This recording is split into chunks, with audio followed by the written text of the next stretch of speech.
கவிதை பாடாவிட்டால் பரவாயில்லை, அமருங்கள், இங்கே அமர்ந்து கவிதை கேளுங்கள். அதுவே உங்கள் மனதை இயக்கும்.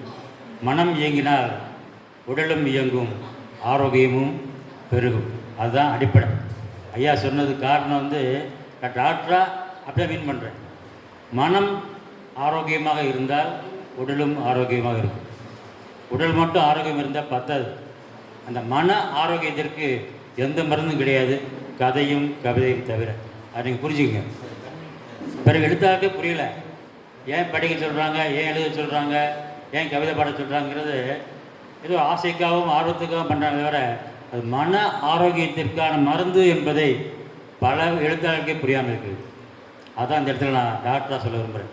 மனம் ஆரோக்கியம் பண்ணால் ஒரு வாசிக்கணும், படிக்கணும், கவிதை எழுதணும், கவிதை வாசிக்கணும், ரசிக்கணும். அட்லீஸ்ட் ஒரு ரசிக்கையாக இருக்கணும், ரசிகராக இருக்கணும், ஒரு வாசகராக இருக்கணும், நல்ல வாசகராக இருக்கணும். அது இருந்தாலே போதும், மனம் ஆரோக்கியம் பெருகும்.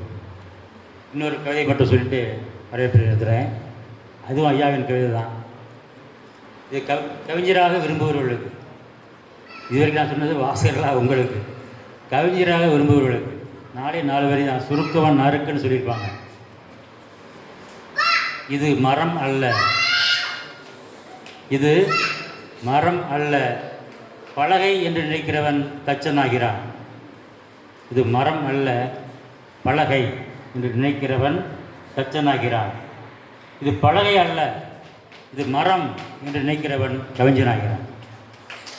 இது பலகை அல்ல, மரம், இயற்கை.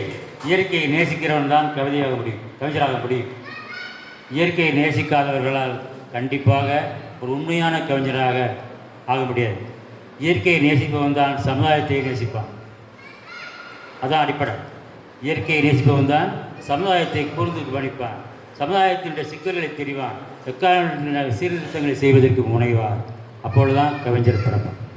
அந்த மாதிரியான ஒரு கவிதை முகாமை, புகழ்பெற்ற கவிஞர்களையும் கவிதைகளையும் போற்றக்கூடிய இந்த இடத்துல ஒரு நல்ல நிகழ்ச்சியை தமிழ்நாடு கலை இலக்கிய பெருமன்றம் நடத்தி கொண்டிருக்கிறது. அதற்கு தலைமையேற்ற வந்திருக்கும் தோழர் எஸ்.கே. கங்கா அவர்களை, மாநில தலைவர்களை வருக வருக என்ற முறையில் வரவேற்கின்றேன்.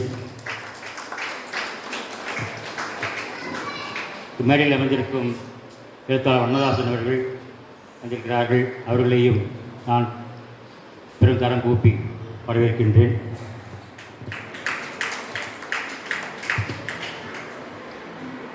மாநில செயலாளர் மு. வீரபாண்டியன் அவர்களை வரவேற்கின்றேன்.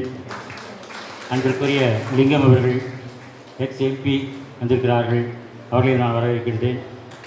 மாவட்ட செயலாளர் செந்தில்குமார் அவர்கள் வந்திருக்கிறார்கள். அவர்களையும் நான் வரவேற்கின்றேன். மாநில குழுவை சேர்ந்த வி. ரவி அவர்கள் வந்திருக்கிறார்கள். போயிட்டாங்களா? அனைவரின் சார்பாக அவர்களை வரவேற்கின்றேன். நகர் செயலாளர் விஜயன் அவர்களை வரவேற்கின்றேன். அன்பிற்குரிய நண்பர் சிறுங்கை சேதுபதி அவர்கள் வந்திருக்கிறார்கள்.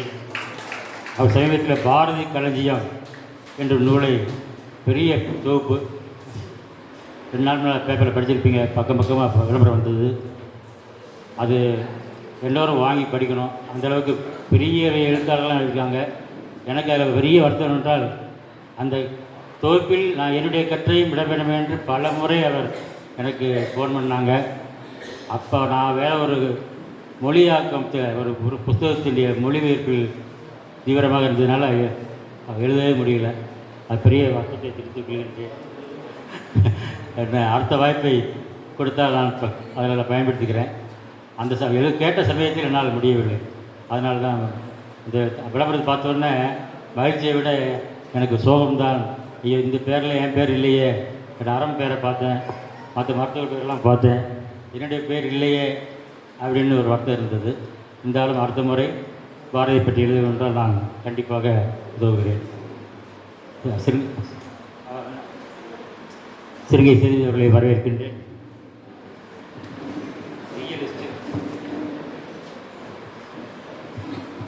பெரிய லிஸ்ட் இருக்குது. எல்லாரையும் பேர் சொல்லி வரவேற்கணும்னா டைம் ஆகிடும். ஏற்கனவே டைம் ஆகிடுச்சு. அதனால் அனைவரையும் கரங்கோப்பி வரவேற்பதில் மகிழ்ச்சி வரவேற்பை சுருக்கமாக முடித்துக் கொள்கிறேன்.